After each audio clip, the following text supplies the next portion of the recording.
Kerala is racing towards being almost 80% urban by 2050. But what happens when governance, planning, and climate stress don't keep up? The state has launched a bold experiment, the Kerala Urban Policy Commission, to tame rapid urbanization. For UPSC aspirants, this is a perfect case study linking urbanization, climate change, and disaster vulnerability. Kerala's unique urban landscape, where villages melt into towns and towns merge with cities, has created both opportunity and risk. Rapid urbanization has outpaced infrastructure and exposed fragile ecosystems to floods, landslides, and coastal erosion. To respond, Kerala set up the Urban Policy Commission in 2023, the first of its kind in India to prepare a 25-year roadmap.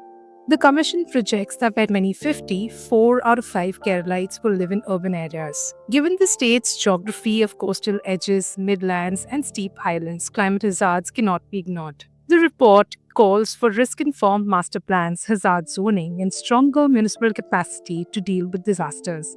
Kerala also plans the data revolution through urban observatories, a state-level digital data center, and the use of satellite mapping, weather stations, and even LiDAR technology to monitor terrain and climate risk. On the financial side, it suggests green fees on urban development, parametric insurance, and municipal bonds to fund resilience. In short, Kerala wants to combine technology, governance, and climate finance to build future-ready cities.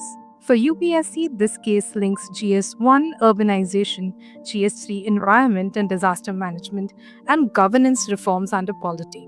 It shows how states can integrate science, planning, and finance into sustainable urban growth. Kerala's model is clear: data, planning, climate awareness, and empowered local bodies.